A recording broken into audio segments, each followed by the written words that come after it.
নমস্কার, আমি ময়না সাহা, লোকপুর হাই স্কুলের একজন শিক্ষিকা।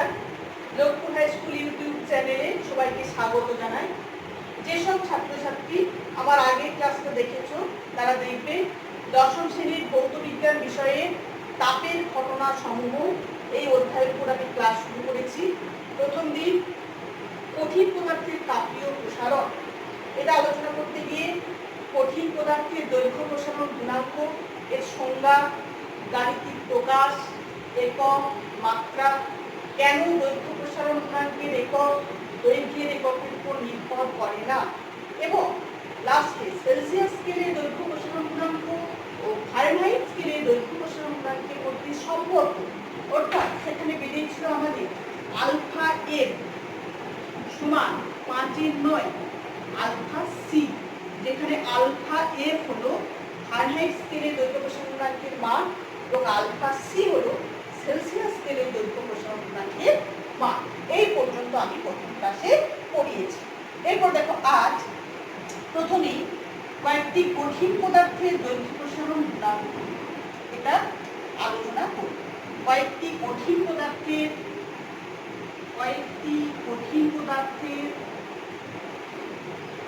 দৈর্ঘ্য প্রসারণ গুণাঙ্ক, কয়েকটি কঠিন পদার্থের দৈর্ঘ্য প্রসারণ গুণাঙ্ক।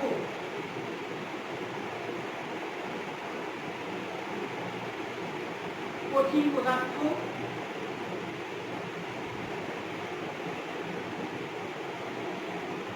এবং দৈর্ঘ্য প্রসারণ গুণাঙ্ক আলফা একক প্রতি ডিগ্রি সেলসিয়াস।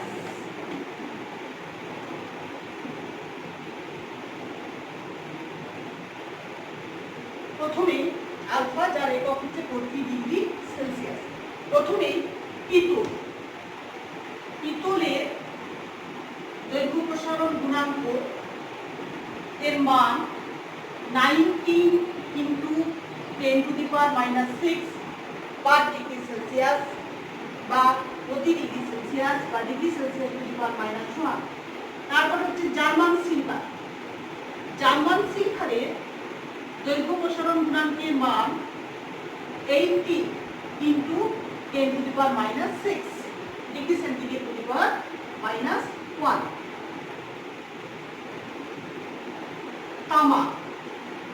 তামার হচ্ছে 70 × 10⁻⁶ ডিগ্রি সেন্টিগ্রেড ⁻⁻1। লোহা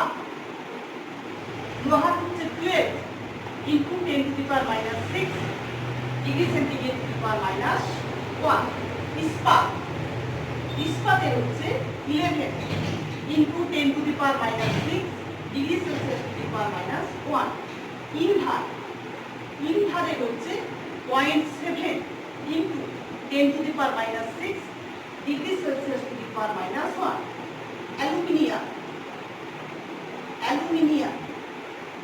অ্যালুমিনিয়ামের হচ্ছে 23 × 10⁻⁶ ডিগ্রি সেলসিয়াস ⁻⁻1। তাহলে দেখো এই ছক থেকে বা সারণী থেকে আমরা দেখতে পাচ্ছি যে অ্যালুমিনিয়ামের দৈর্ঘ্য প্রসারণ গুণাঙ্কের মান সবচেয়ে বেশি এবং ইনভারের দৈর্ঘ্য প্রসারণ গুণাঙ্কের মান সবথেকে কম, সেটা হচ্ছে 0.7 × 10⁻⁶ ডিগ্রি সেলসিয়াস ⁻⁻1। দেখো তোমরা দেখতে পাচ্ছ প্রত্যেকটা মান 10⁻⁶, কঠিন পদার্থের দৈর্ঘ্য প্রসারণ গুণাঙ্কের মান খুবই কম। এরপরে দেখো কঠিন পদার্থের ক্ষেত্র প্রসারণ গুণাঙ্ক আমরা আলোচনা করব। কঠিন পদার্থের ক্ষেত্র প্রসারণ গুণাঙ্ক, কঠিন পদার্থের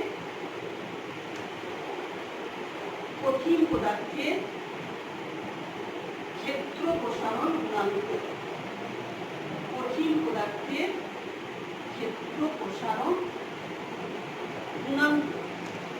কঠিন পদার্থের ক্ষেত্র প্রসারণ গুণাঙ্কের সংজ্ঞা: প্রতি একক উষ্ণতা বৃদ্ধির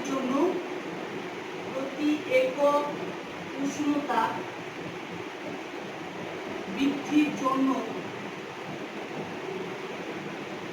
কোনো কঠিন কঠিন পদার্থের প্রতি একক উষ্ণতা বৃদ্ধির জন্য কোনো কঠিন পদার্থের প্রতি একক ক্ষেত্রফলে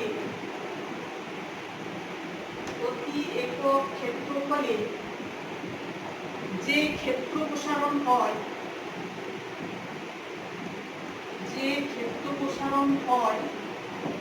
তাকে ওই পদার্থের ক্ষেত্র প্রসারণ গুণাঙ্ক বলে। ক্ষেত্র প্রসারণ গুণাঙ্ক বলে। দেখো, দৈর্ঘ্য প্রসারণ গুণাঙ্ক যখন আমরা আলোচনা করেছিলাম সেই সংজ্ঞাতে আমরা লিখেছিলাম প্রতি একক উষ্ণতা বৃদ্ধির জন্য কোনো কঠিন পদার্থের প্রতি একক দৈর্ঘ্যে যে দৈর্ঘ্য প্রসারণ হয় তাকে ওই পদার্থের দৈর্ঘ্য প্রসারণ গুণাঙ্ক বলে।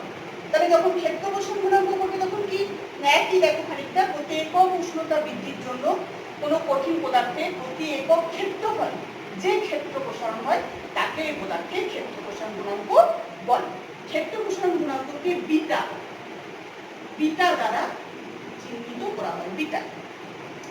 এরপরে ধরো T1 উষ্ণতায় একটি ইস্পাতের পাতের ক্ষেত্রফল S1, উষ্ণতা বৃদ্ধি করে T2 করলে ক্ষেত্রফল বৃদ্ধি পেয়ে হয় S2। তাহলে ক্ষেত্র প্রসারণ গুণাঙ্ক বিটা সমান এক্সপ্রেশনটা হবে বা গাণিতিক প্রকাশটা হবে S2 minus S1 by S1 into T2 minus T1। S2 minus S1 by S1 into T2 minus T1। দৈর্ঘ্য প্রসারণ গুণাঙ্ক আলফার ওখানে হয়েছিল L2 minus L1 by L1 into T2 minus T1। এরপরে দেখো, ক্ষেত্র প্রসারণ গুণাঙ্ক কঠিন পদার্থের একটা নিজস্ব ধর্ম এবং এর মান কঠিন পদার্থের প্রকৃতির উপর নির্ভর করে এবং কঠিন পদার্থের ক্ষেত্র প্রসারণ গুণাঙ্কের একক degree Celsius to the power -1 বা degree Fahrenheit two the power -1 বা কেলভিন টু দি পাওয়ার -1। এই হলো কঠিন পদার্থের ক্ষেত্র প্রসারণ গুণাঙ্ক। এরপরে আমরা কঠিন পদার্থের আয়তন প্রসারণ গুণাঙ্ক আলোচনা করব। দেখো, কঠিন পদার্থের আয়তন প্রসারণ গুণাঙ্ক। কঠিন পদার্থের আয়তন প্রসারণ গুণাঙ্ক সংজ্ঞা: প্রতি একক উষ্ণতা বৃদ্ধির জন্য কোনো কঠিন পদার্থের প্রতি একক উষ্ণতা বৃদ্ধির জন্য কোনো কঠিন পদার্থের প্রতি একক আয়তনে যে আয়তন বৃদ্ধি প্রসারণ হয়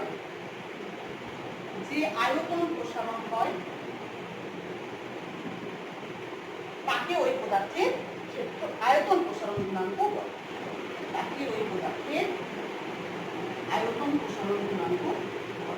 দেখো, যেমন দৈর্ঘ্য প্রসারণ গুণাঙ্ক, ক্ষেত্র প্রসারণ গুণাঙ্ক এর সংজ্ঞা হয়েছিল কি না, প্রতি একক উষ্ণতা বৃদ্ধির জন্য কোনো কঠিন পদার্থের প্রতি একক ক্ষেত্রফলে যে ক্ষেত্র প্রসারণ, এখানে হলো প্রতি একক আয়তনে যে আয়তন প্রসারণ হয় তাকে ওই পদার্থের আয়তন প্রসারণ গুণাঙ্ক বলে। আয়তন প্রসারণ গুণাঙ্ককে গামা দ্বারা চিহ্নিত করা হয়, গামা। একইভাবে T1 উষ্ণতা যদি কোনো কঠিন পদার্থের আয়তন V1 এবং উষ্ণতা বাড়িয়ে T2 করলে যদি আয়তন বৃদ্ধি পেয়ে হয় V2, তাহলে গামা সমান আয়তন প্রসারণ গুণাঙ্ক গামা সমান V2 minus V1 by V1 into T2 minus T1। একই এক্সপ্রেশন। এরপর দেখো, কঠিন পদার্থের আয়তন প্রসারণ গুণাঙ্ক কঠিন পদার্থের একটা নিজস্ব ধর্ম এবং এর মান পদার্থের প্রকৃতির উপর নির্ভর করে। এর একক degree Celsius to the power -1 বা degree Fahrenheit two the power -1 বা কেলভিন টু দি পাওয়ার -1। তাহলে আমরা কি কি আলোচনা করলাম? কঠিন পদার্থের দৈর্ঘ্য প্রসারণ গুণাঙ্ক, ক্ষেত্র প্রসারণ গুণাঙ্ক, আয়তন প্রসারণ গুণাঙ্ক। দৈর্ঘ্য প্রসারণ গুণাঙ্ককে আলফা দিয়ে চিহ্নিত করা হয়, ক্ষেত্র প্রসারণ গুণাঙ্ককে বিটা দিয়ে চিহ্নিত করা হয় এবং আয়তন প্রসারণ গুণাঙ্ককে গামা দিয়ে চিহ্নিত করা হয়। এদের মধ্যে একটা সম্পর্ক আছে, সেই সম্পর্কটা আমি এখন আলোচনা করব। এটা হচ্ছে কঠিন পদার্থের দৈর্ঘ্য প্রসারণ গুণাঙ্ক, কঠিন পদার্থের দৈর্ঘ্য প্রসারণ গুণাঙ্ক, ব্র্যাকেটে আলফা, ক্ষেত্র প্রসারণ গুণাঙ্ক, ক্ষেত্র প্রসারণ গুণাঙ্ক, ক্ষেত্র প্রসারণ গুণাঙ্ক বিটা এবং আয়তন প্রসারণ গুণাঙ্ক এবং আয়তন প্রসারণ গুণাঙ্ক গামা হইলে এদের মধ্যে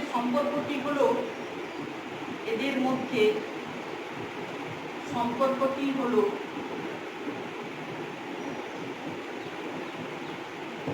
আলফা সমান বিটা বাই 2 সমান গামা বাই 3 বা বিটা সমান 2 আলফা এবং গামা সমান 3 আলফা।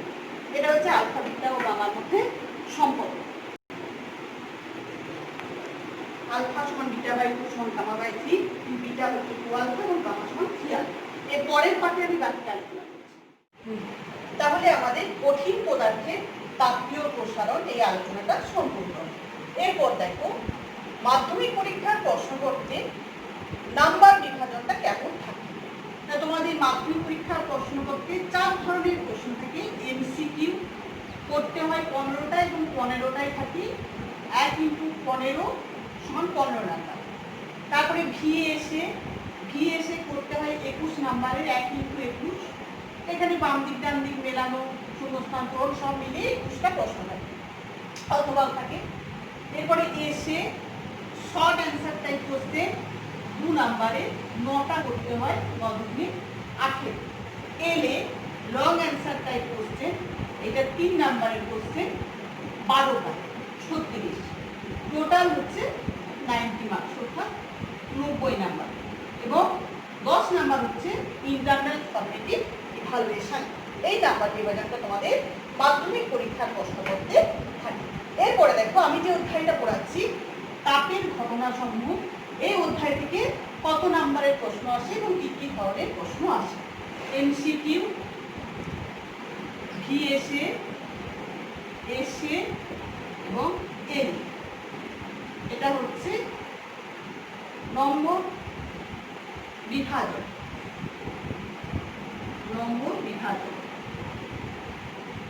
অধ্যায় কি? তাপের ঘটনা সমূহ। এখানে এমসিকিউ থাকে একটা 1 × 1 = 1, ভিএসএ থাকে একটা 1 × 1 = 1, এসে শর্ট অ্যান্সার টাইপ কোশ্চেন থাকে না, লং অ্যান্সার টাইপ কোশ্চেন থাকে একটা 1 × 3 = 3। দিয়ে টোটাল হচ্ছে এখান থেকে 5 নাম্বারের প্রশ্ন আসে। এখানে এমসিকিউ একটা, ভিএসএ একটা এবং লং অ্যান্সার টাইপ কোশ্চেন একটা। আমি কিছু প্রশ্ন যতটা করিয়েছি তার উপরে কিছু প্রশ্ন আলোচনা করছি। দেখো প্রথমে এমসিকিউ একটা, কোনো কঠিনের দৈর্ঘ্য প্রসারণ গুণাঙ্কের একক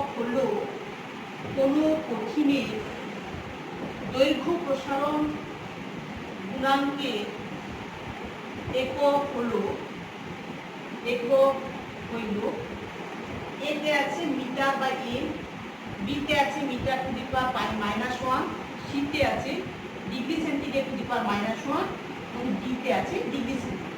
তোমরা জানো যে দৈর্ঘ্য প্রসারণ গুণাঙ্কের একক দৈর্ঘ্যের এককের উপর নির্ভর করে না, এবং এর একক উত্তরটা হবে 1 সি এবং সেটা হচ্ছে degree centigrade to the power -1। MCQ একটা প্রশ্ন হলো যে কোনো কঠিনের দৈর্ঘ্য প্রসারণ গুণাঙ্কের একক হচ্ছে metre to the power -1, degree centigrade to the power -1, degree centigrade. সঠিক উত্তরটা হলো degree centigrade to the power -1। পরের প্রশ্ন এমসিকিউ প্রশ্নই আলোচনা করছি। কঠিন পদার্থের কত প্রকারের প্রসারণ গুণাঙ্ক আছে? 2 এর প্রশ্ন, কঠিন পদার্থের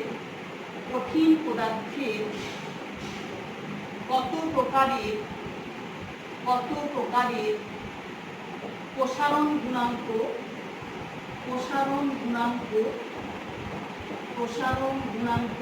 আছে? অপশন দেওয়া আছে 1, 2, 3 এবং 4। তোমরা জানো যে কঠিন পদার্থের তিন ধরনের দৈর্ঘ্য প্রসারণ গুণাঙ্ক আছে, সেটা হচ্ছে দৈর্ঘ্য প্রসারণ গুণাঙ্ক, ক্ষেত্র প্রসারণ গুণাঙ্ক এবং আয়তন প্রসারণ গুণাঙ্ক। 2 এর অ্যান্সার হচ্ছে সি 3। এই ধরনের এমসিকিউ প্রশ্ন আছে। এরপরে দেখো ভিএস। ভিএস একটা প্রশ্ন আমি আলোচনা করছি যে লোহা, ইনভার ও তামার মধ্যে, লোহা, ইনভার ও তামার মধ্যে কোনটি দৈর্ঘ্য প্রসারণ গুণাঙ্ক সবচেয়ে কম? কোনটি দৈর্ঘ্য প্রসারণ গুণাঙ্ক কোনটি দৈর্ঘ্য প্রসারণ গুণাঙ্ক সবচেয়ে কম? তোমরা জানো, সারণী থেকে দেখেছো যে ইনভারে দৈর্ঘ্য প্রসারণ গুণাঙ্ক সবচেয়ে কম। ইনভার, এটা আমি আলোচনা করেছি, এবং ইনভারের দৈর্ঘ্য প্রসারণ গুণাঙ্ক হচ্ছে 0.7 × 10⁻⁶ degree centigrade to the power -1। DSA আরেকটা প্রশ্ন দেখো আলোচনা করছি। কঠিন পদার্থের আয়তন প্রসারণ গুণাঙ্কের এসআই একক লেখো। কঠিন পদার্থের আয়তন প্রসারণ গুণাঙ্কের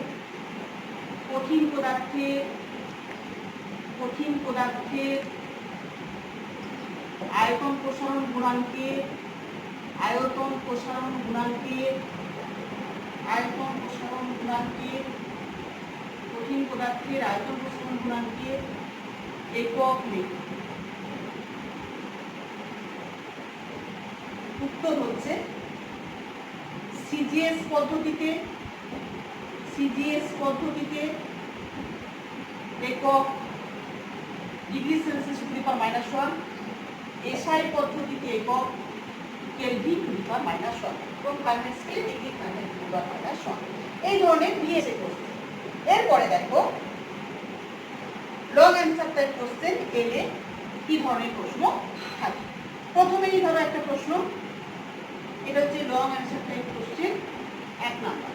এটা হচ্ছে ক্ষেত্র প্রসারণ গুণাঙ্ক কাকে বলে? ক্ষেত্র প্রসারণ গুণাঙ্ক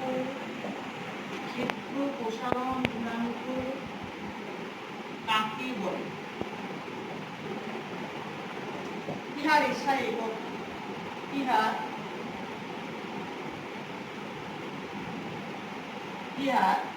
এসআই একক লিখি। আমি আলোচনা করেছি ক্ষেত্র প্রসারণ গুণাঙ্ক। ক্ষেত্র প্রসারণ গুণাঙ্ক হচ্ছে প্রতি একক উষ্ণতা বৃদ্ধির জন্য কোনো কঠিন পদার্থের প্রতি একক ক্ষেত্রফলে যে ক্ষেত্র প্রসারণ হয় তাকে ওই পদার্থের ক্ষেত্র প্রসারণ গুণাঙ্ক বলে, এবং এর এসআই একক হচ্ছে কেলভিন টু দি পাওয়ার -1। পরের প্রশ্ন, পিতলের দৈর্ঘ্য প্রসারণ গুণাঙ্ক 90 ×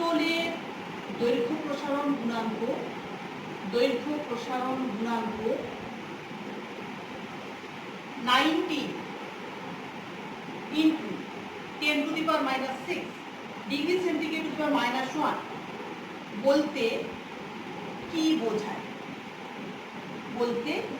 বোঝায়? এটা 2+1। এটা হচ্ছে পিতলের দৈর্ঘ্য প্রসারণ গুণাঙ্ক 90 × 10⁻⁶ degree centigrade to the power -1 বলতে কি বোঝায়? কেলভিন স্কেলেও এই মান একই থাকে কেন? দেখো, আমি পড়ানোর সময় তোমাদের লোহার দৈর্ঘ্য প্রসারণ গুণাঙ্ক 12 × 10⁻⁶ degree Celsius to the power -1 বলতে কি বোঝায় আলোচনা করেছি। এখানে যেটা পিতলের বলেছে তাহলে বলবে যে প্রতি 1 ডিগ্রি সেন্টিগ্রেড উষ্ণতা বৃদ্ধির জন্য 1 সেমি দৈর্ঘ্যের একটি পিতলের দণ্ডের দৈর্ঘ্য 19 × 10⁻⁶ সেন্টিমিটার বৃদ্ধি পায়। আবার বলছি, প্রতি 1 ডিগ্রি সেন্টিগ্রেড উষ্ণতা বৃদ্ধির জন্য 1 সেমি দৈর্ঘ্যের একটি পিতলের দণ্ডের দৈর্ঘ্য 19 × 10⁻⁶ সেমি বৃদ্ধি পায়। কেলভিন স্কেলের মান একই থেকে কেন? কারণ সেলসিয়াস স্কেলের 1 ডিগ্রি ব্যবধান এবং কেলভিন স্কেলের 1 ডিগ্রি ব্যবধান সমান, সেই জন্য সেলসিয়াস স্কেল এবং কেলভিন স্কেলের মানটা একই থাকে। এরপরে আরেকটা প্রশ্ন দেখো, লং অ্যান্সার টাইপ কোশ্চেনের আরেকটা প্রশ্ন। T1 কেলভিন উষ্ণতায়, প্রশ্ন নাম্বার 3, T1 কেলভিন উষ্ণতায় কোনো